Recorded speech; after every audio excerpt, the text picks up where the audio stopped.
Alors, les abysses.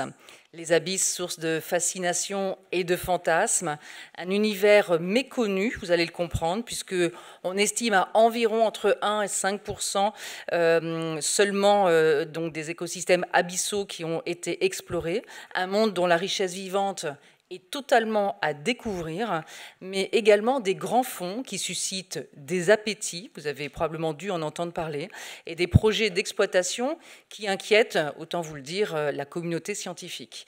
Aussi, dans cette rencontre, nous vous proposons tout d'abord de vous immerger, bien sûr, dans ces grandes profondeurs océaniques, de découvrir ce que l'on en sait, ce qu'elles renferment, avant de nous intéresser aussi aux enjeux, au devenir des abysses. Avec nous, 3 invités. Sarah Samadi, bonsoir. Merci d'être avec nous. Vous êtes biologiste des populations, présidente du conseil scientifique du programme de recherche sur les grands fonds marins. Vous êtes scientifique du muséum. Il faut ajouter quelque chose d'autre? Non. Je dirai plein de choses tout à l'heure, donc je pense que ça ira. Eva Moreno à mes côtés. Bonsoir. Bonsoir. Vous êtes paléoclimatologue du muséum, chargé des collections des nodules polymétalliques. Donc là, on comprend que vous allez nous raconter et nous donner à comprendre tout ce qui concerne ces métaux rares, ces fameux nodules qui intéressent beaucoup d'exploitants. Voilà, oui, exactement. Vous appartenez à un laboratoire qu'on peut mentionner. J'appartiens à un laboratoire qui s'appelle l'Océan, donc qui fait des recherches sur l'océan et les climats. Et voilà, il m'intéresse aussi aux carottes, parce que ça vient du fond océanique. Et voilà, donc j'espère... je suis très contente d'être ici ce soir. Et on est ravis aussi de vous accueillir. Frédéric Ducarme, bonsoir. Bonsoir. Vous êtes philosophe de l'environnement, enseignant à Sciences Po et chercheur associé au CESCO. Alors le CESCO, c'est le Centre d'écologie et des sciences de la conservation. C'est en gros un laboratoire d'écologie du muséum. Du muséum. Et on peut aussi mentionner 2 livres vous concernant. Mayotte, l'Odyssée bleue. C'est le résultat d'exploration, c'est ça? Oui, c'est avec des collègues plongeurs, alors qu'ils sont plongeurs profonds, mais profonds évidemment, pour un plongeur, c'est maximum 150 mètres. C'est pas du tout ce qu'on va voir là ce soir. Là, c'est plusieurs milliers de mètres. Et puis un autre livre, Étoiles de mer, oursins et autres échinodermes de Mayotte et sa région, et là concocté avec les naturalistes de Mayotte. Voilà, ça aussi, c'est des animaux qu'on va beaucoup voir ici, parce que c'est des animaux qui sont très importants dans les grands fonds marins. Alors, en guise d'ouverture, Frédéric Ducarme, vous avez choisi, vous, de nous faire voir cette vidéo. En quoi vous avez estimé que, justement, elle nous donnait peut-être un premier aperçu des abysses? Alors, parce qu'il y avait pas mal d'images qui défilaient dans mon dos. J'ai trouvé cette vidéo très intéressante. Alors, d'une part, parce qu'effectivement, c'est l'occasion de rendre hommage à la NOAA, qui fait un travail extraordinaire, qui en plus met tous ces visuels libres de droit, donc ils font vraiment œuvre commune. Vraiment une science désintéressée, vous voyez, qui donne gratuitement le produit de son travail, c'est quand même beau, même si c'est plus très à la mode dans ce pays. Et surtout, l'idée était de montrer aussi à quoi ressemblent en fait ces fonds marins, parce que c'est très fantasmé. On l'a beaucoup, d'une part, dans les arts et la littérature, avec des gros monstres marins terrifiants, alors qu'en fait, c'est plutôt des animaux petits. Dans les abysses. Alors certains tout petits animaux parfois vont être beaucoup plus gros que d'habitude, ça arrive aussi, le gigantisme abyssal, mais la plupart des animaux sont assez petits, et souvent quand on n'a pas d'échelle, c'est pour ça qu'ils sont terrifiants, mais en fait les poissons des abysses avec des grandes dents, ils tiennent dans la main, et surtout parce que c'est pas que des poissons, on a beau être sous l'eau, en fait quand on est dans les grandes profondeurs, on s'économise beaucoup, et finalement, ce n'est pas les poissons qui dominent, ça va être beaucoup d'autres animaux, soit des animaux qui nous sont familiers comme des mollusques, soit des animaux qui nous sont beaucoup moins familiers comme des crinoïdes. On va bien sûr entrer dans ces richesses du vivant, à la fois faune, flore et puis richesse minérale dans un instant, mais auparavant, peut-être qu'on peut donner une définition. Les abysses, en fait, c'est quoi? De quoi parlons-nous, Sarah Hamadi? Donc, les abysses, c'est un terme qui est un peu flou, en fait. Ça veut dire, ça renvoie à tout ce qu'on ne voit pas, tout ce qui est en grande profondeur. Même parmi les scientifiques, en fait, tout le monde ne parle pas exactement de la même chose. Donc, voilà, j'ai fait cette petite diapo pour rappeler que l'essentiel de la Terre, c'est l'océan, et l'essentiel de l'océan, c'est des profondeurs qui sont inatteignables pour nous, animaux terrestres, qui respirons dans l'air. Donc le point sur lequel on va s'accorder en général, c'est le fait que au-delà de 100 ou 200 mètres de profondeur, en fait, on peut plus le processus de la photosynthèse qu'on connaît sur Terre, mais aussi par les algues, les micro-organismes du plancton, n'est plus possible. Donc il y a cette limite au-dessous de laquelle il n'y a plus de photosynthèse. Ça ne veut pas dire qu'il n'y a plus rien, qu'il ne se passe plus rien sur la biologie, mais en tous les cas, il n'y a plus de photosynthèse. Donc, en général, on s'accorde sur voilà, les abysses, ça commence que à 200 mètres, on va dire, mais ça va beaucoup plus profond. Et l'autre point important que je voulais rappeler, et qui correspond à ce petit schéma à gauche, c'est que la cartographie du fond de l'océan, ça fait pas longtemps qu'on a commencé à le faire. On a commencé ça à la fin du 19e siècle avec des cordes, et puis avec l'invention du sondeur acoustique, on a progressé, et aujourd'hui, on a à peu près cartographié de façon fine 25% des océans. Et ce qui est important, c'est que le fond de l'océan, c'est quelque chose avec énormément de relief. C'est très profond. La moyenne de la profondeur de l'océan, c'est 3800 mètres, alors que le relief moyen sur Terre, c'est 800 mètres. Donc, c'est pas du tout plat et monotone. Il y a des tas de reliefs qui sont illustrés schématiquement là. Il y a des grandes fosses qui vont atteindre jusqu'à 11 km. Il y a des mini-îles qu'on appelle des monts sous-marins, des guyot ou des bancs. Il y a des rides. Enfin bref, il y a plein de choses. C'est pas du tout aussi monotone qu'on peut le croire. Et ça, c'est vraiment important d'avoir ça en tête. Donc, ces abysses, c'est tout ça.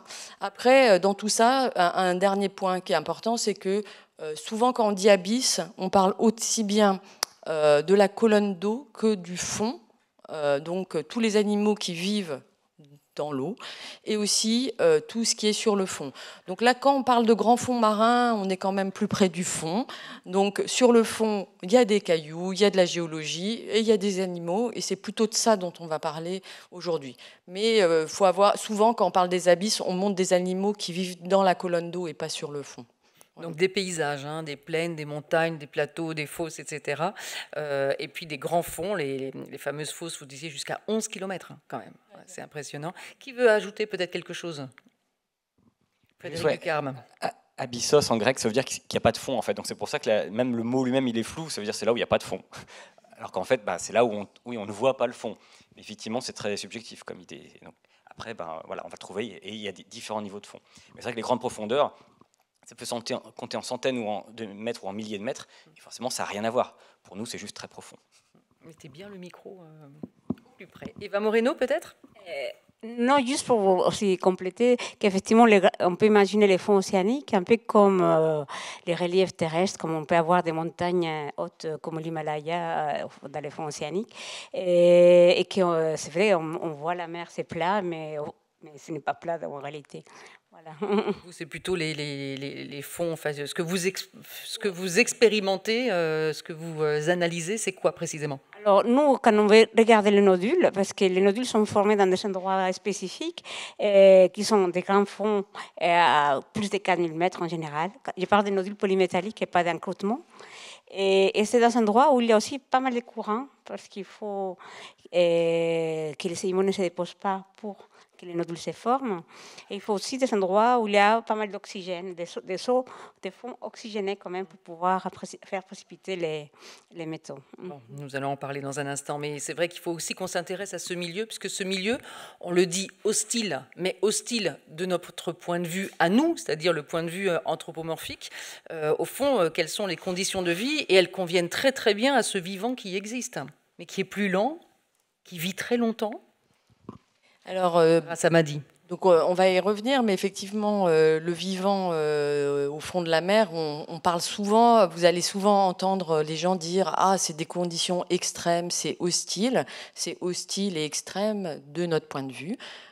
Pour les animaux qui y vivent, c'est leurs conditions de vie et pour eux, les autres conditions, moins profondes, encore pire à l'extérieur de l'eau, c'est carrément extrêmement hostile. Donc vraiment, cette notion d'hostilité, il faut se rappeler que c'est de notre point de vue à nous. Et après, sur les connaissances de ces organismes, alors on parle là de longévité, bon, on va reparler des organismes. En vérité, on sait peu de choses. Mais effectivement, il y a un certain nombre d'organismes qu'on connaît et pas mal d'organismes nouveaux qu'on découvre. Quand on commence à analyser, on se rend compte que c'est des animaux, parce que au-delà de 200 mètres, comme il n'y a plus de photosynthèse, il n'y a plus de plantes, il n'y a que des animaux ou des micro-organismes. Ces animaux, souvent, ils ont des durées de vie, ils ont un pas de temps, des cycles de vie qui sont beaucoup plus longs que la plupart des animaux et plantes terrestres. Mais quel ordre ? Quand même, sur les plantes, il y a des plantes qui vivent très longtemps. Pensez aux chênes. Et dans la mer, les animaux, ils sont un peu comme des chênes. Certains peuvent avoir 100 ans, 200 ans. C'est tout à fait possible. Les vertébrés, les poissons les plus vieux qui vivent très longtemps, on les trouve dans ces grands fonds et ça peut atteindre 100, 200 ans. Alors, je vais juste modérer un tout petit peu le propos, c'est qu'en fait, c'est pas très facile à estimer, donc ce sont des estimations. Voilà, on a trouvé beaucoup d'organismes qui vivent très longtemps et c'est qui est rare chez les animaux terrestres. Donc des estimations en fonction de ce que l'on en connaît, et vous avez compris qu'on en connaissait finalement très peu de choses. Les conditions quand même de température, on peut les rappeler ? Alors la température, globalement, elle décroît avec la profondeur. Donc plus on est profond, plus il fait froid. Donc quand on arrive dans le fond de l'océan, on est à 1 ou 2 degrés. Mais ça peut varier. C'est pas partout pareil. Il y a certains endroits où, pour des tas de raisons, par exemple en Méditerranée, il y a des zones où à une profondeur comparable à l'océan Indien ou Pacifique ou n'importe quoi, où ça va être plus chaud parce qu'il y a moins de brassage. Donc même ça, c'est hétérogène. C'est-à-dire que globalement, il fait plus froid quand on descend. Mais ça peut dépendre. Mais les températures, on peut donner un ordre d'idée quand même. Quand on arrive au-delà de 1000 mètres, on arrive à 5 degrés, quoi. Mais ça peut changer. En Méditerranée, à 1000 mètres, on va peut-être être à 15. Eva Moreno ? Alors, oui, effectivement, c'est les températures estimées. Même quand on regarde les températures passées à partir des proxys, on estime que dans les fonds océaniques, c'est entre 2 et 4 degrés. D'ailleurs, c'est pour ça qu'on garde nos échantillons à cette température dans les chambres froides de la collection. Mais on pensait jusqu'à il n'y a pas longtemps que c'était stable. Et en fait, on s'aperçoit que ce n'est pas si stable que ça. Qu'effectivement, il y a des changements. Alors, ce n'est pas des différents degrés, mais il peut y avoir une demi-degré de différence qui peut être assez important en fait, à ce niveau. Et ça peut être par des courants océaniques, par exemple. Alors, pas de luminosité, sauf celle générée par ces êtres, en fait, hein, qui sont tout à fait. Globalement, la lumière décroît aussi avec la profondeur. Donc, comme on l'a dit, au-delà de 100 ou 200 mètres, suivant un peu les conditions océanographiques, il n'y a plus suffisamment de lumière pour la photosynthèse. Mais il y a quand même de la lumière. Et plus on décroît, moins il y en a. Mais les animaux, eux, ils sont capables de produire des protéines qui font de la lumière. Et donc, quand on descend, par exemple, quand on descend à un robot dans le noir, et qu'on laisse la caméra allumée, on va voir plein de flashs lumineux, on va voir plein de lumière. Et donc, il n'y a pas la lumière du soleil, mais il y a des petites lucioles, en quelque sorte, qui éclairent aussi. Et vous le verrez sur les images qu'on va montrer, il y a beaucoup de couleurs, en fait. Alors, on va les montrer peut-être, puisque Sarah Samadi, vous avez vécu des grands moments d'exploration. Vous pouvez nous en parler. Ça nous permettra aussi de comprendre comment, sur le plan technique et technologique, on parvient à aller explorer ces grands fonds.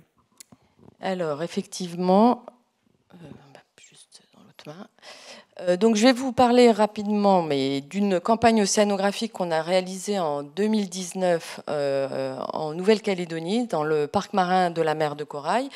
Et c'est une campagne pour laquelle on a eu la chance de bénéficier d'un bateau assez grand qui s'appelle la Talente, sur lequel on a pu déployer un robot qui est ici, là, qui s'appelle le ROV Victor 6000. Donc, il peut descendre jusqu'à 6000 mètres de profondeur. Donc, la Nouvelle-Calédonie, ici, c'est le sud de la Nouvelle-Calédonie. Et vous voyez l'état de la cartographie. Les zones qui sont un peu moins foncée, c'est celle où il n'y a pas un bateau qui est passé, qui a fait une mesure précise, alors que les endroits où c'est plus mieux défini, c'est qu'il y a des bateaux qui sont passés et que c'est mieux défini. Donc c'est des zones relativement bien cartographiées, parce qu'il y a des navires français qui sont passés, des navires australiens. Enfin, donc la qualité de la donnée est bien meilleure que dans beaucoup d'endroits du Pacifique. Et dans ces zones, on a beaucoup travaillé depuis 50 ans sur la diversité des faunes associées à ce qu'on appelle des monts sous-marins. Donc là, on en voit 3 exemples. C'est ces espèces de petites îles sous-marines. Donc en orange, on est à peu près à 500 mètres de profondeur. En vert, on est à 2000. Et puis là, dans le bleu, on est plutôt à 3-4 000 mètres. Et donc nous, on a exploré ces 3 monts sous-marins qui sont assez proches géographiquement les uns des autres, mais qui, on le savait par les dragages et les chalutages antérieurs, présentaient pas tout à fait les mêmes faunes. Donc on a regardé 3 endroits différents. Et donc dans ces 3 endroits, notre but, c'était aussi de montrer les paysages sous-marins. Parce que les paysages sous-marins, contrairement aux paysages terrestres, on ne les voit pas, et ça c'est à cause de l'eau. L'eau, ça empêche de voir à travers. C'est pour ça qu'on a besoin d'instruments. C'est pour ça qu'on sait mieux cartographier Mars que le fond de la mer. C'est parce que l'eau, c'est pas transparent.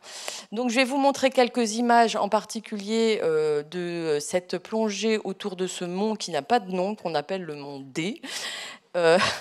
Et qui partait en fait de cette plaine à 3000, à peu près à partir de 3000 mètres, qui nous permet de montrer la diversité d'un certain nombre de ces paysages.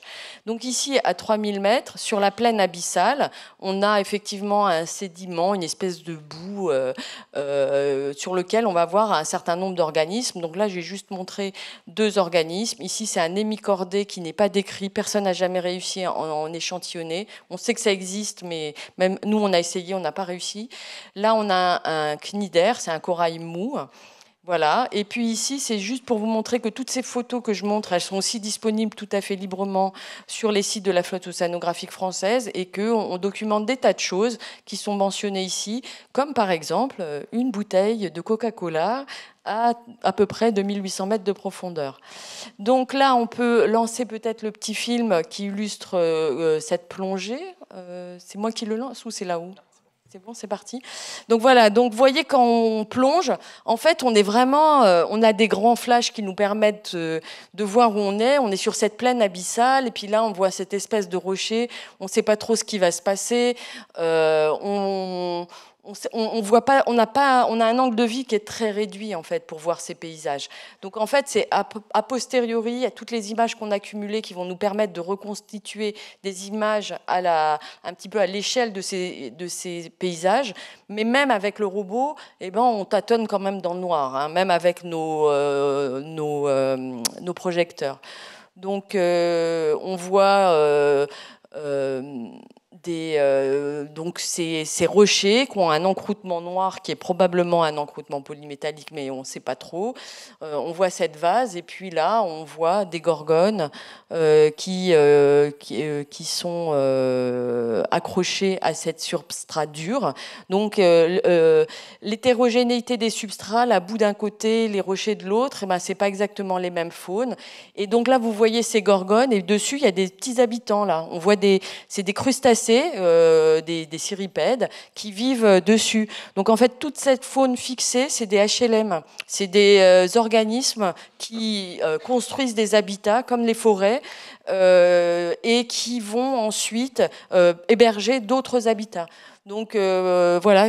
Et donc en fait, quand on avance là, nous on voit un organisme, on zoome, on essaye d'avoir des images plus nettes pour essayer de comprendre avant de décider ou non qu'est-ce qu'on prélève ou qu'est-ce qu'on prélève pas, sachant qu'avec ces robots, c'est pas très facile de prélever.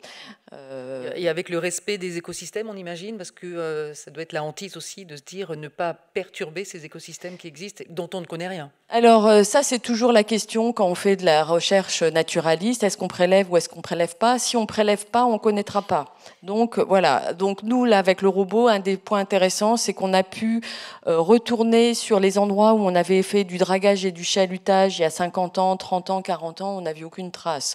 Donc le prélèvement scientifique, c'est quand même du prélèvement à la pince à épiler ou à la petite cuillère au mieux. Donc oui, ça a un impact, mais par rapport aux connaissances que ça génère, il faut le relativiser. Donc ça, la question de l'impact des recherches scientifiques, c'est une question intéressante parce qu'on nous la pose et c'est normal. Donc nous, on avait pas mal fait de calculs sur... donc là, c'est avec des robots, donc c'est extrêmement ponctuel. Les robots, ça a des défauts. En particulier, il faut mettre des lestes qu'on va abandonner au fond de la mer. Donc pour cette campagne en particulier, qui était dans le parc marin, qui est une zone protégée, il y a eu des discussions et on a abandonné aucun lest en plastique. On a obtenu que la flotte océanographique modifie tout ce qui était des cordages plastiques par du cordage végétal qui est biodégradable. Donc oui, c'est une vraie question. Donc voilà, donc ces images, on explore vraiment dans le noir. Et on approche, et c'est pas un exercice facile, on ne sait pas à l'avance ce qu'on va trouver. On a plein de surprises. Donc nous, quand on a fait cette campagne, il y a des endroits où on avait fait notre schéma, on avait dit bon, on va passer par là, on va faire le transect, et puis tout d'un coup, on a des courants qui s'inversent, alors qu'on n'avait aucune idée qu'il pouvait y avoir. On a découvert qu'il y avait des courants de marée extrêmement importants, avec des inversions, des choses comme ça qui sont très difficiles à anticiper, même dans un endroit du monde où finalement il y a beaucoup de données. Parce qu'en Nouvelle-Calédonie, il y a plutôt plus de données que dans le reste du Pacifique. Mais malgré ça, c'est encore une terre vierge d'inconnus. Et donc, dans cette petite vidéo, si je me souviens bien, après, on arrive sur un grand rocher sur lequel on a une espèce de falaise avec énormément d'organismes. Mais c'est un peu plus long que ce que je croyais. Donc peut-être... Là, vous étiez à combien de mètres À peu près à 2500 mètres. D'accord. Et donc, il y a d'autres moyens qui existent aussi pour renseigner, en tout cas, combler les lacunes de la science. Le Nautile, par exemple, ça, on l'utilise dans quel cas, quand on en a les moyens? Ouais. Alors, le Nautile et le robot Victor... ces deux engins qui sont utilisés par la flotte océanographique française. Dans un cas, c'est un robot qui est opéré depuis la surface, c'est celui qu'on a utilisé ici. Le Nautile, c'est un sous-marin habité dans lequel il y a un scientifique et deux pilotes. Et donc, il y a un côté plus direct, mais en gros, il fait la même chose.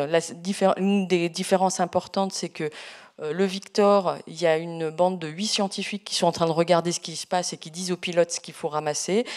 Dans le Nautile, le scientifique, il est tout seul avec les deux pilotes.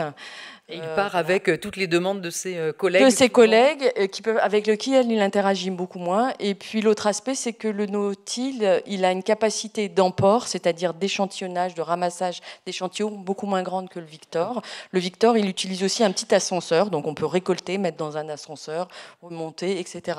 Donc voilà, on voit des choses. Il y a beaucoup d'organismes qu'on voit sur ces images qu'on est incapable d'identifier autrement que de dire ça a l'air d'être un cnidaire. C'est un échinoderme, un grand phylum. Donc vous voyez cette paroi, elle est complètement recouverte d'animaux complètement... dont beaucoup, on ne sait pas exactement ce que c'est, en fait. Frédéric Ducarme, vous voulez peut-être compléter, non? Parce que vous avez aussi cette connaissance, pas la même connaissance, mais... Oui, non, ça reconnaît beaucoup mieux que moi, surtout cette mission-là. Non, ce que je vois, c'est que, comme je disais, on ne voit pas beaucoup de poissons, en fait. Ça qui est intéressant, c'est que ces écosystèmes qui sont radicalement différents de ceux dont on peut avoir l'habitude à la surface. Et là, effectivement, je vois beaucoup d'échinodermes. J'ai vu des étoiles brissingides, des ophures. Pas de concombres de mer sur celle-là, là, mais ils ne doivent pas être loin. Non, c'est ça. Et alors, ça se voit pas tellement sur cette image-là, mais dans ce qu'on voit très bien dans ces films, c'est la pluie, en fait, de tout ce qui tombe du haut et que vont filtrer et ramasser ces organismes qui vont manger. Donc ça se voit un peu quand vous voyez des trucs qui flottent, qui rendent le truc un peu flou. C'est ce qu'on appelle la neige, qui est toutes ces particules organiques qui tombent des organismes morts, des cadavres, et des choses qui vont nourrir le fond. D'ailleurs, oui, ça me fait penser une chose que je voulais commenter, parce qu'on voyait à un moment, le robot faisait une marche arrière, on voyait que ça soulevait un peu de sédiments. Tout à fait. Et ça, c'est une chose hyper importante, parce qu'en fait, ce sédiment des grands fonds marins, il est extrêmement fin, et quand on le soulève, il met très très longtemps à retomber. Et ça, c'est vraiment un des gros problèmes qu'on discutera tout à l'heure sur la question du minage en grande profondeur, parce qu'en fait, tout ce sédiment-là, c'est pour ça que c'est très très compliqué d'ailleurs quand les robots manœuvrent, parce qu'une marche arrière un peu brutale, vous soulevez tout le sédiment, et alors là, le robot il est dans la fumée, et il faut aller très très loin pour échapper du nuage. Et donc, Évidemment, si on fait des travaux dans les profondeurs, on va soulever comme ça des kilos et des kilos de sédiments, dont une partie va rester suspendue parfois pendant des semaines et va pouvoir dériver donc, très très loin, et le reste surtout va se redéposer et étouffer tous ces animaux dont la plupart, beaucoup d'animaux sont fixes, donc sont incapables de s'échapper. Donc il y a vraiment là un enjeu sur la sédimentation qui est massif sur ces grandes profondeurs, alors que c'est des choses qu'on ne connaît pas en fait en milieu terrestre, parce que nous, on est dans l'air, donc tout est plus lourd que l'air, et puis il y a toujours la pluie qui vient après nettoyer. Eh bien justement, basculons du côté des richesses minérales pour ensuite mieux comprendre ce qui se joue dans le futur pour l'avenir des abysses. Eva Moreno, ces richesses minérales, en quoi consistent-elles? Où les trouve-t-on? On y voit un Eldorado. Alors quand je dis on comprend que ce sont certains qui ambitionnent d'exploiter ces grands fonds. Est-ce le cas? Voilà. Plongeons avec vous du côté des nodules notamment, mais pas que. Alors oui, donc les fonds, dans certains endroits, pas partout, mais dans certains fonds abyssales, on retrouve des champs de nodules, comme on peut voir sur ces images. Qui ont été très étudiés dans les années 70, années 80 par les équipes françaises, Ifremer et les muséums surtout. Et on peut voir donc cette petite boule qu'on appelle champ de nodules. Et alors, il n'a pas toujours autant, parce que là, c'est très concentré, mais des fois, c'est beaucoup plus dispersé. Et bon, c'est vrai que déjà à cette époque, ils se sont dit, ces nodules sont très riches en métaux et qui sont très, très utilisés pour la transition écologique. Je ne sais pas si tu peux avancer sur... Les fameux métaux rares. Là, c'est les métaux rares. Donc, encore, excuse-moi. Voilà, ici, donc voilà, les nodules, ils sont riches en fer, en manganèse, donc, mais ils sont riches en d'autres métaux qu'on utilise beaucoup pour les technologies vertes, par exemple les cobalt, les cuivres et le nickel. Bon, on a voulu les exploiter pour différentes raisons, d'ailleurs parce qu'il y a une demande croissante, pour diversifier des sources et réduire les dépendances des mines terrestres. Donc il y a aussi forcément une raison géopolitique. La production en terre, c'est dans des endroits un peu instables ou politiquement instables, par exemple les Congo. La République démocratique du Congo ou alors l'Indonésie. Comment dire, le raffinage se fait surtout en Chine. Et donc, forcément, beaucoup de pays occidentaux essayent de trouver d'autres moyens de trouver ces minéraux. Donc, ils sont pensés aux nodules et inclusion cobaltifère. Mais le problème, c'est comme Sarah l'a expliqué, en fait, c'est dans des endroits très sensibles qu'on connaît mal. Et il y a donc un impact écologique extrêmement important. Alors, où les trouve-t-on? Vous allez peut-être nous parler aussi de ces fameux encroûtements. Et est-ce que vraiment il y a là un Eldorado? Et alors, on les retrouve, donc il y a les nodules polymétalliques, on les retrouve dans des grands fonds océaniques à plus de 4000 mètres, dans des endroits où il y a une faible sédimentation, des eaux riches en oxygène, qui favorisent donc la précipitation de ces métaux. Et donc, il y a, par exemple, au musée, on a beaucoup dans notre collection, on a des nodules qui viennent surtout de l'océan Indien, mais ils sont aussi très connus, ceux qui viennent de l'océan Pacifique sont les plus connus.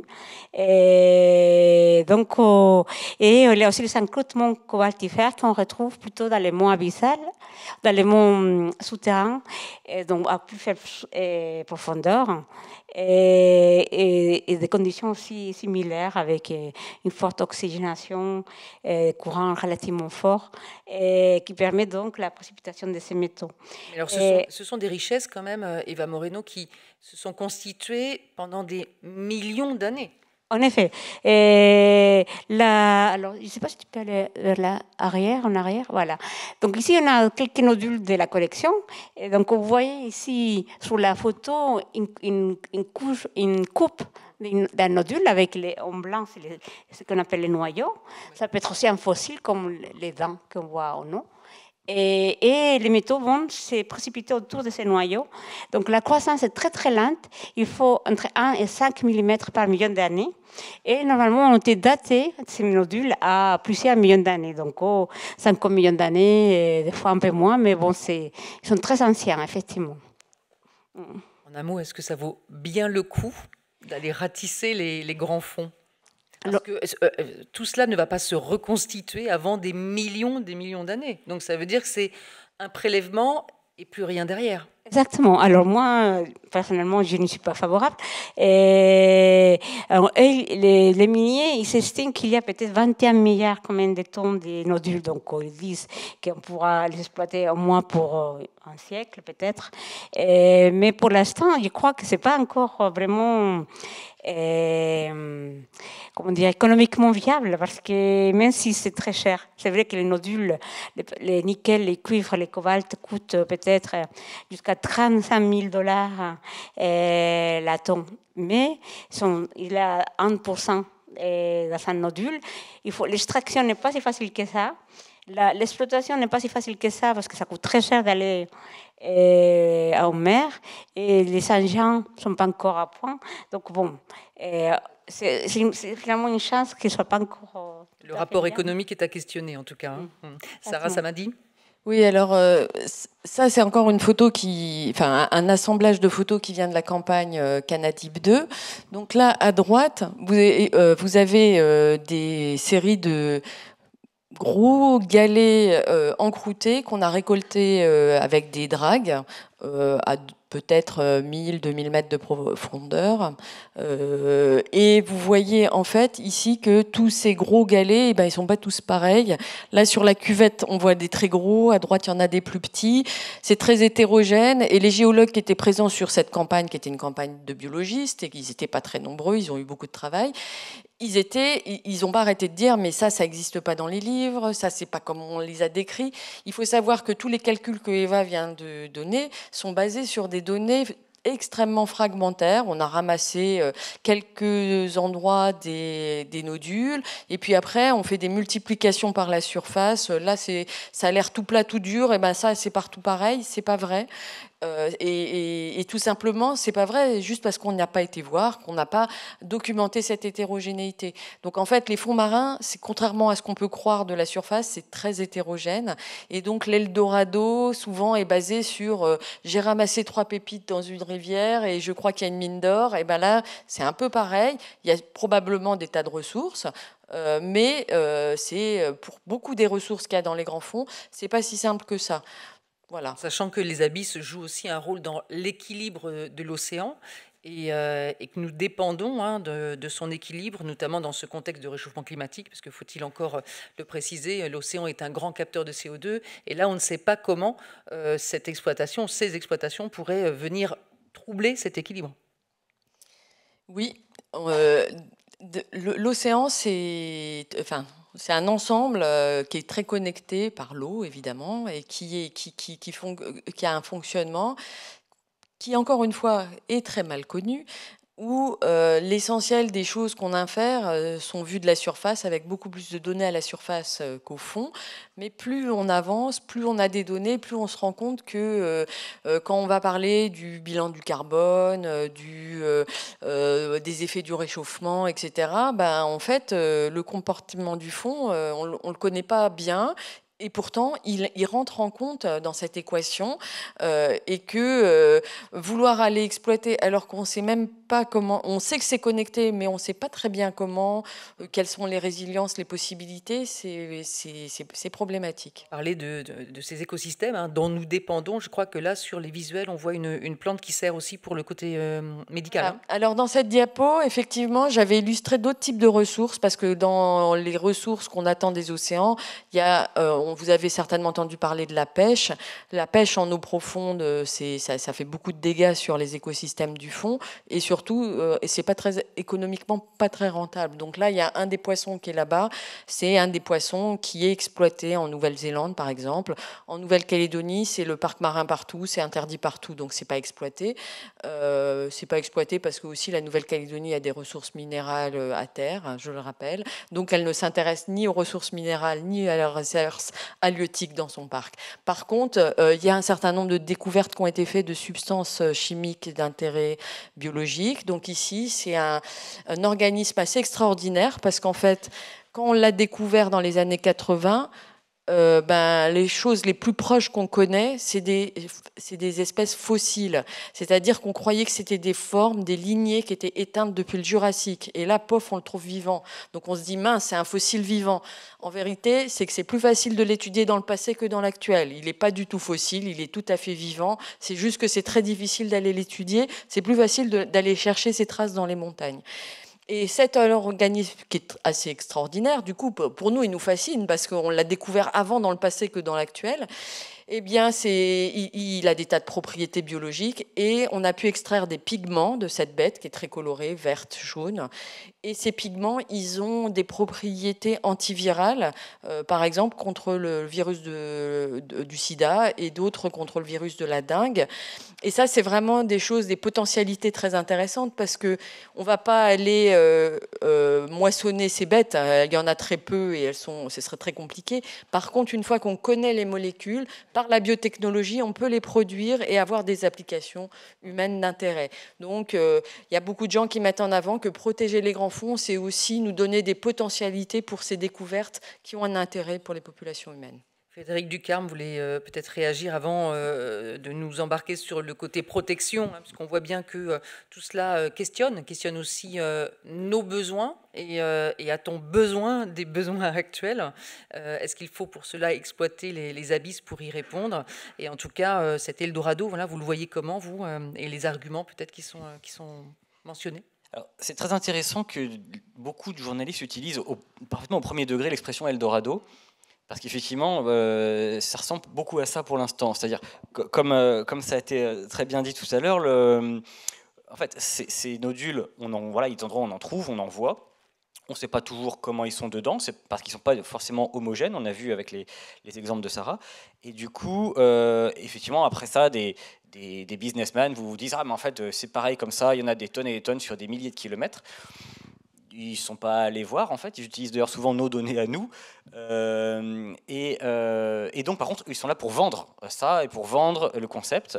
Et donc, on a vu là émerger, depuis qu'on parle beaucoup de nouveau des nodules, plein d'entreprises, mais qui sont en fait des startups qui n'ont aucune activité, qui n'ont jamais rien fait, qui ne sont même pas des agents miniers, mais qui vont signer des gros contrats et appeler lever des fonds surtout, et en fait ils lèvent des millions voire des milliards sur une chimère totale, sur un Eldorado dont on n'est pas sûr que ce soit exploitable, dont on n'est pas sûr que ce soit intéressant et dont vraiment rien ne prouve que ce soit rentable. Et en plus ils font ça avec beaucoup de greenwashing parce qu'effectivement ils vont toujours nous faire pleurer dans les chaumières en disant ah bah oui mais vous comprenez c'est pour faire des éoliennes. On est sûr de ça? On a tracé exactement votre modèle marketing. On est sûr que tous les minerais que vous allez miner, c'est pour faire des éoliennes et des panneaux solaires, que ça partira pas dans des merdouilles connectées, dans de l'armement, parce que l'armement est un des grands acheteurs de métaux rares. Et puis en ce moment, ils ont plutôt le vent en poupe, un peu plus que les éoliennes. Et donc, il y a tout un discours de greenwashing comme ça, où on dit que c'est vert en fait, c'est du minage vert. Mais en fait, évidemment, c'est en fait l'Eldorado, mais au sens le plus historique qui soit, c'est-à-dire des gens qui vont qui partent à l'aventure, on va dire. À l'aventure, sans connaître véritablement les richesses. C'est pas eux qui partent à l'aventure, d'ailleurs, ils font partir des Philippins à l'aventure. Et surtout, il y a des gros contrats derrière qui reposent sur pas grand-chose, et c'est beaucoup d'argent public aussi. Parce que beaucoup de ces gens, vous les retrouvez dans certains organes de financement public, parce qu'en fait, tout cet argent qu'ils lèvent, il y a de l'argent privé, mais il y a aussi beaucoup d'argent public et des fonds publics. Et donc, c'est pour ça qu'il faut pas mettre la charrue avant les bœufs. Avant tout, c'est des milieux qu'on ne connaît pas, qui doivent avant tout être explorés. C'est après l'exploration qu'on verra s'il y a des activités qui peuvent y être faites, dans des bonnes conditions, notamment environnementales. Et après, on verra si on peut les mettre en place. Mais là, il y a des gens qui vous vendent ça comme déjà fait, comme la conquête de Mars, en fait. Elon Musk avait promis qu'il serait sur Mars en 2013. Bon, il n'a toujours pas de programme martien, en vrai. C'est quelque chose qui vend comme ça, il parle beaucoup de Mars. Le seul but d'Elon Musk, c'est privatiser le ciel. C'est un vendeur de satellites, mais il n'a pas du tout de projet de colonisation ou quoi. Mais ça, c'est le discours. Donc c'est pareil pour le minage des abysses. On vous sort un gros discours sur la transition écologique, quelque chose comme ça. Mais en fait, la transition écologique peut se faire sans miner les abysses, et le minage des abysses, rien ne prouve qu'il sera là pour aider la transition écologique. Juste, Eva Moreno, peut-être vous avez été approchée, vous, par des startups ou Non, non, propose des gros moyens de recherche, non? non, non, non. Par contre, nous, par exemple, dans la collection qu'on a, nous avons des carottes, des sédiments et des nodules et autres types de roches. Jusqu'à maintenant, ça fait 20 ans que je travaille au muséum. Et les nodules, tout le monde, en fait, ils ont été un peu oubliés pendant des années. Et depuis 2-3 ans, on commence à sentir en fait, à être effectivement rapproché par des gens qui veulent étudier, alors pour l'instant, c'est des scientifiques. Mais on sent comment qu'il y a un intérêt qui commence à réapparaître depuis quelques années et on est sollicité souvent pour les nodules, effectivement. Les abysses sont protégés par une législation? Sarah Samadi? Alors, c'est un peu pour ça qu'on avait mis cette carte. En fait, donc, tout ce qui concerne le droit de l'océan, c'est assez complexe. Je ne suis pas juriste, mais ce qu'il faut avoir en tête, c'est qu'il y a des zones qui dépendent des États, donc les zones d'intérêt économique exclusif, comme en Nouvelle-Calédonie, toute la zone du parc marin de Nouvelle-Calédonie. Et puis il y a des zones qui sont dans ce qu'on appelle les eaux internationales. Et ici, c'est la carte de la zone Clarion-Clipperton, qui est cette zone où il y a beaucoup de nodules et où il y a beaucoup de convoitises. Et donc là, il y a une autorité qui s'appelle, en français, c'est... Autorité internationale des fonds marins. Voilà, c'est ça. Il y a un certain nombre de règles qui se sont mis en accord entre les États pour, en gros, se diviser le peut-être gâteau qui existe ou pas à voir. Et donc, il y a différentes zones qui sont par les différents pays. Et il y a un certain nombre de règles du jeu qui ont été discutées pour savoir si on protège, comment on partage les intérêts, la protection, etc. Bon, il y a beaucoup de discussions là-dessus. C'est pas complètement fini, mais avant même d'avoir caractérisé le gâteau, on discute déjà de comment on va le partager. Frédéric Ducarme, sur oui, la protection. Donc, il y a effectivement cette autorité internationale des fonds marins qui existe, qui fait qu'en fait, donc, le problème, c'est que là, on parlait tout à l'heure donc de profondeur, ce qu'on appelle les abysses ou les grands fonds marins, où il peut y avoir ce genre de ressources. Mais effectivement, ces grandes profondeurs, une grande partie va être dans les eaux internationales, mais une partie va aussi être dans des eaux nationales. Par exemple, en France, on a quand même la Polynésie. La Polynésie, c'est des îles assez petites et très éloignées, donc on a des grandes surfaces d'eau extrêmement profondes. Donc en Polynésie, on a une surface importante de grands fonds marins. La France a décidé de mettre en place un moratoire. Et donc dans France, ce cadre-là, pour l'instant, participe effectivement au moratoire pour l'instant, ne pas autoriser le minage des fonds marins, se contenter de faire de l'exploration qui est déjà grassement financée par le secteur minier, mais au moins pour l'instant c'est que l'exploration. Il faut faire attention aussi que l'exploration ne soit pas le cheval de Troie de l'exploitation, et c'est là qu'il faut faire très attention sur le plan juridique et légal. Le problème aussi, c'est que ce qui se passe dans les eaux nationales, par contre, là, l'AIFM n'a pas de son mot à dire. Et ça, depuis la CNUD, la Convention des Nations Unies sur le droit de la mer, tout État a le droit d'exploiter les ressources géologiques qui sont dans ces eaux. C'est très connu pour le pétrole, parce qu'il y a beaucoup de pétrole offshore qui est déjà exploité, parfois en très grande profondeur déjà, mais là, pour le minage, actuellement, c'est possible déjà dans les eaux nationales. Donc, la question qui se pose, c'est celle des questions internationales, des eaux internationales. Il existe une protection entre 50 et 200 mètres, apparemment, avec le BBNJ, la protection en haute mer, je crois, adoptée le 19 juin 2023. Visiblement, il y a une zone protégée, mais c'est celle de la pêche, en fait. Alors, ouais, BBNJ, je pense que ça se passe pas en mètres, mais en kilomètres, ou en miles. Mais en gros, le BBNJ, en fait, c'est sur l'intérieur c'est sur l'eau, la colonne d'eau, ce qu'on appelle. Alors que le fond marin, lui, c'est l'AIFM. Donc BBNJ n'a pas, comme c'était déjà légiféré par l'AIFM, BBNJ concerne l'état, en fait, la biodiversité et l'état des écosystèmes, ce qui fait qu'il y a quand même des connexions. Notamment parce que si on va miner le fond et qu'on lève des colonnes de sédiments, surtout que je parle des sédiments qu'on lève, mais le problème c'est qu'on lève énormément de matière qui est traitée sur le bateau. Et le bateau, il rejette après ces eaux usées. Donc là, on a aussi des bateaux qui vont balancer des tonnes et des tonnes de sédiments directement à la surface. Donc ils vont mettre des mois à redescendre, ensevelir des écosystèmes peut-être très lointains s'il y a du courant, et surtout avoir un effet sur cette colonne d'eau. Donc là, BBNJ peut avoir un impact parce qu'il s'occupe de l'état de l'écosystème aquatique. Voilà. Mais pour le fond, c'est l'AIFM et le code minier de l'AIFM qui devrait théoriquement sortir cet été, je crois. Alors, sans plus attendre, on va vous passer la parole à vous, public, ici présent et très attentif, hein, je le vois. Est-ce que certains ont des questions à poser à nos invités? En attendant les questions, voilà, c'est... Voilà, il y avait une représentation de ce qui se passe. Enfin, encore une fois, toutes ces machines n'existent pas encore. Hein, il y en a qui ont été conçues mais qui n'ont jamais été mises en exploitation. Et en fait, il y a la machine qui, au fond, va ramasser, c'est une moissonneuse, hein, qui ramasse les fameux nodules, mais qui va les monter. Et en fait, quand on les monte, ça fait déjà des gros panaches de sédiments. Puis c'est traité sur le bateau parce que ça coûterait trop cher de ramener les tonnes de produits complets à terre. Donc on traite sur le bateau le minerai. Et donc tous les déchets de mine, ça part directement dans l'eau. Et là, ça fait un deuxième déversement de déchets, sans compter la pollution sonore. Vous savez que beaucoup d'animaux sont très sensibles au son sous l'eau, notamment les cétacés, mais pas seulement. Donc voilà, c'est vraiment... En fait, il y a une quantité de menaces, en fait, qui dépasse très largement la simple machine moissonneuse. Alors, des questions. Vous pouvez lever la main pour ceux qui veulent réagir. Oui, madame, au troisième rang. On va vous amener un micro. Voilà. Ah, il y a déjà quelqu'un en haut, parce que du coup, comme la salle est dans la pénombre, je ne vous avais pas vu. Qui veut commencer? Peu importe. Hein. Non, donc j'avais une question. Vous avez mentionné que dans certaines mers, notamment la mer Méditerranée, la température de l'eau pouvait varier. Et donc, avec le réchauffement climatique, est-ce que ça veut dire que les espèces sont déjà un peu adaptées à cette variation de température, ou ça a un lien encore plus important sur l'état des animaux?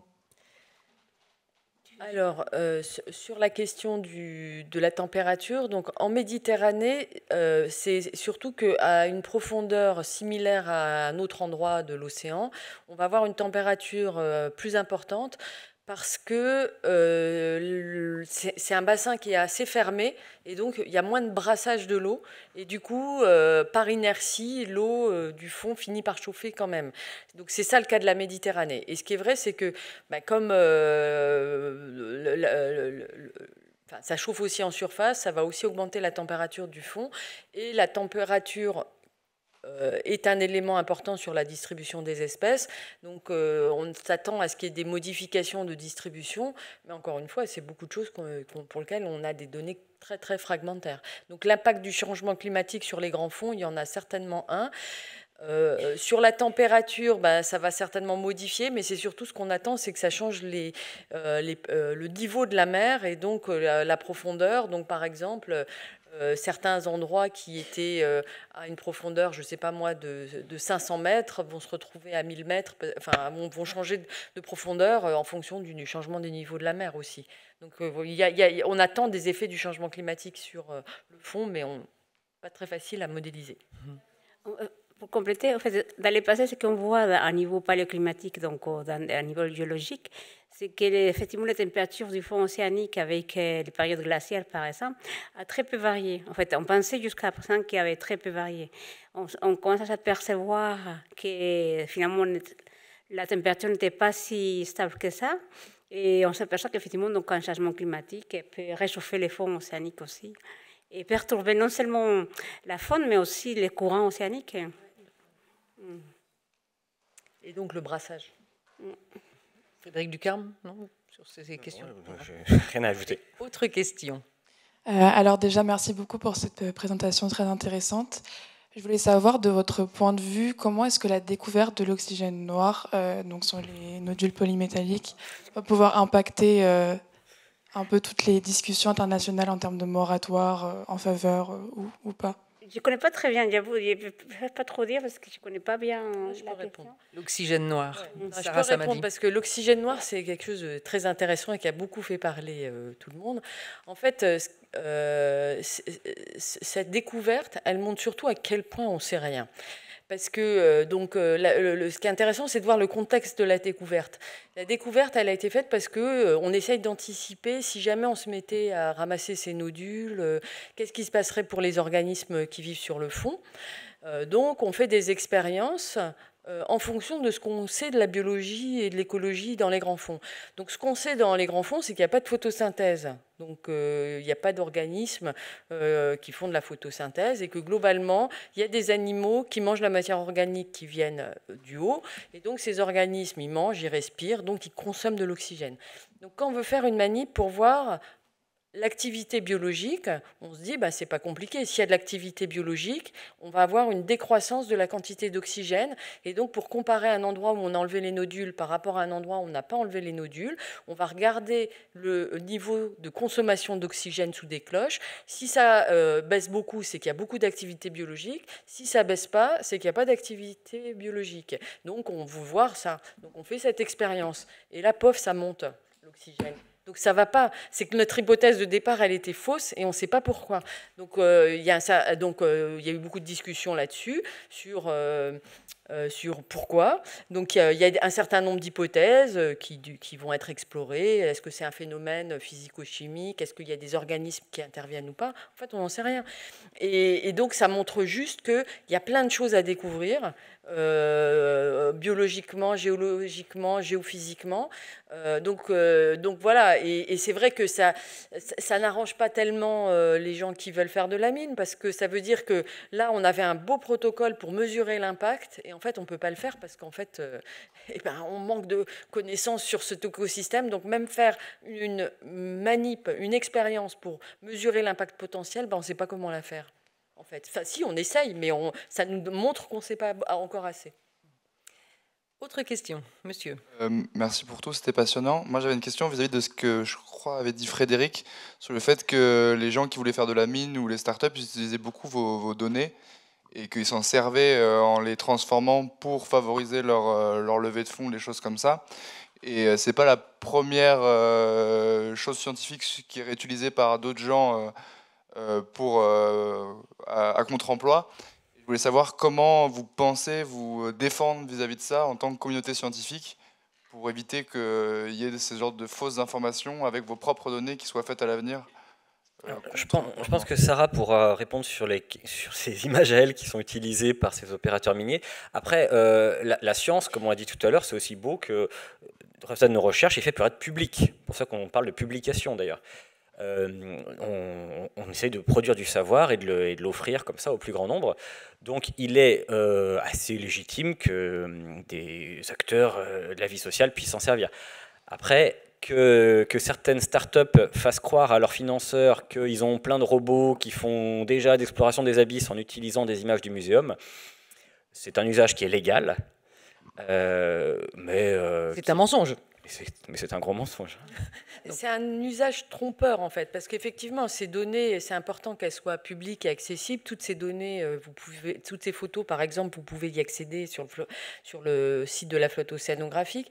Et c'est tout à fait bien qu'on puisse y accéder, que tout le monde puisse y accéder.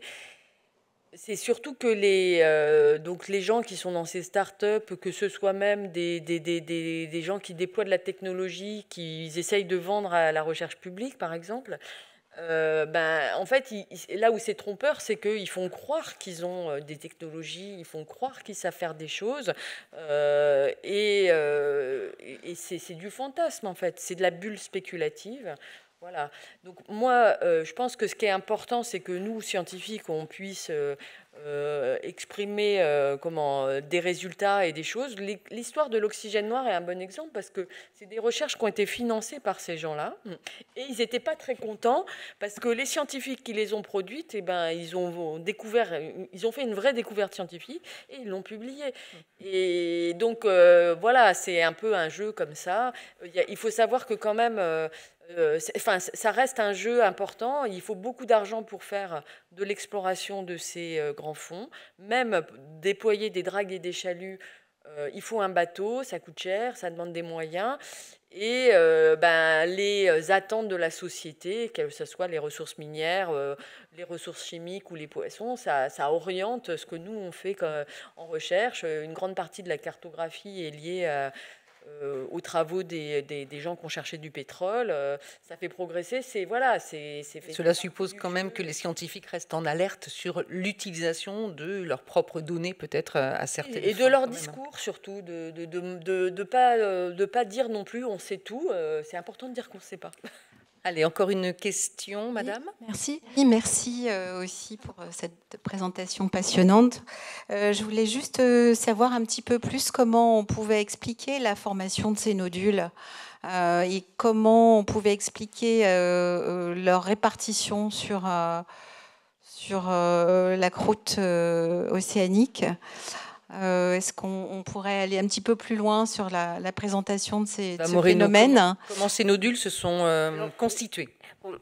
Il y a beaucoup d'inconnus parce qu'il y a quelque chose qu'on ne comprend pas bien. En fait, ce qu'on sait, c'est que c'est les métaux, les manganèses, les fers, c'est des métaux très sensibles au taux d'oxygène. On sait qu'ils précipitent quand il y a beaucoup d'oxygène. Donc, il faut même si on est à des eaux très profondes, il faut qu'ils soient relativement oxygénés. Donc, ces métaux viennent souvent par les courants. Et il y a une autre caractéristique, c'est qu'il ne faut pas qu'il y ait une forte sédimentation parce que si les sédiments couvrent les nodules, mais la croissance s'arrête. Donc il faut donc des endroits avec des courants relativement importants. Et donc c'est là où on va retrouver des nodules, des endroits où il y a des eaux oxygénées et courants relativement forts. Après, il y a des choses qu'on ne connaît pas bien, c'est est-ce que c'est biologique? Est-ce qu'il y a un processus biologique qui accélère la croissance de ces métaux? C'est probablement vrai, mais pour l'instant, il y a encore des inconnus. Pareil, on ne connaît pas bien. C'est un peu comme la biologie de ces fonds abyssales. Il y a des choses qu'on ne connaît pas encore très bien pour la formation. On manque encore de connaissances. Allez, encore 2 dernières questions, rapidement. Oui, donc merci beaucoup. Vous avez expliqué qu'on a cartographié précisément que quelques parties de l'océan. Et en fait, j'étais curieuse de savoir quel océan plus que quel autre, quel océan restait encore davantage à explorer qu'un autre. Tu peux répondre. J'ai une autre question pour terminer, mais ça va avec. Est-ce qu'on a une image d'ensemble, du coup, une cartographie qui serait partagée à l'échelle mondiale de ce degré de précision de la cartographie de l'océan? Sarah Samadi. Donc, sur la cartographie de l'océan, vous avez vu toutes les cartes qu'on trouve sur Google Maps, par exemple, où on voit un peu les fonds.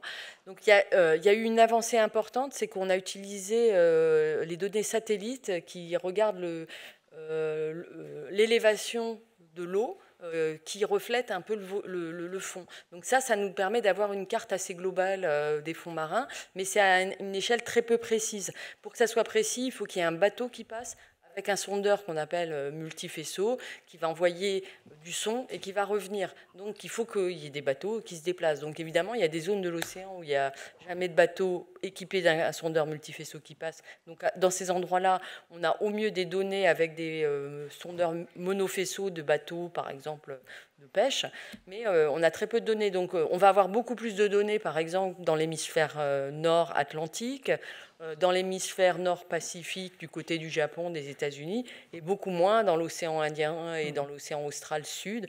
Donc voilà, donc on estime qu'on a cartographié correctement à peu près 25% des océans. Il y a une carte qui s'appelle le GEPCO où on voit cette avancée et toutes ces données. Mais voilà, c'est ça. Merci. Dernière question rapide. Merci. Vous aviez parlé plutôt d'un organisme qu'on connaissait plus sous forme de fossiles que d'organismes vivants. Est-ce que vous pouvez nous en dire un peu plus sur ce que c'est comme organisme? Alors, en fait, il y a beaucoup d'organismes qu'on découvre dans ces grands fonds. que quand on essaye de rapprocher, de trouver des parents proches, on se rend compte que ça ressemble plus à des formes qu'on avait déjà décrites dans les fossiles, mais qu'on pensait éteintes, tout simplement parce qu'on les avait jamais observés vivants. Et ça, on en trouve un peu dans tous les groupes biologiques. Donc, celui que j'ai montré tout à l'heure, c'était un crinoïde pédonculé, c'est un échinoderme, donc c'est un échinoderme qui vit fixé. C'est de la même famille que les oursins, les holoturies, les étoiles de mer, mais il vit fixé avec des bras qui bougent comme ça et il attrape ses proies. Et ça, dans les données fossiles, on connaissait ces organismes, mais on n'en avait juste jamais observé parce qu'on n'avait jamais été dans ces profondeurs. Donc c'est des lignées qui se sont jamais éteintes en fait. Elles se sont diversifiées comme les autres, simplement elles vivent dans les grandes profondeurs. Et ça, on en trouve chez les échinodermes, on en trouve chez les mollusques, chez les crustacés, dans pratiquement tous les groupes, le sélacanthe. Enfin, voilà, l'exemple le plus célèbre, c'est le sélacanthe. C'est ce qu'on appelle les taxons Lazare. C'est en fait des groupes qu'on a décrits comme fossiles, et après on s'est aperçu qu'il en restait. Donc c'est le cas du sélacanthe qui est le plus célèbre. Là, je pense que l'oursin, là, c'est un holastéroïde. C'est aussi un ordre qui était connu d'abord comme fossile. D'ailleurs, dans la vidéo, il y avait un oursin de feu. Eux aussi étaient connus d'abord comme fossiles avant qu'on trouve qu'il y en ait encore. Donc dans les abysses, c'est assez fréquent. Il y a aussi un monoplacophore qui a été vu par la NOAA il n'y a pas longtemps.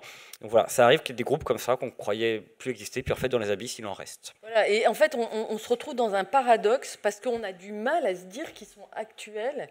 On a envie de dire qu'ils sont fossiles parce qu'on les a d'abord découverts comme fossiles et on a du mal à changer notre point de vue, de se rendre compte que c'est juste un biais d'exploration, que c'est plus facile des fois de regarder les fossiles, donc le passé, que ce qui vit actuellement. Et en même temps, face à toutes ces découvertes, on voit bien qu'il faut changer le regard. Merci à tous les trois. Et pour plus d'informations, bien sûr, sur le sujet.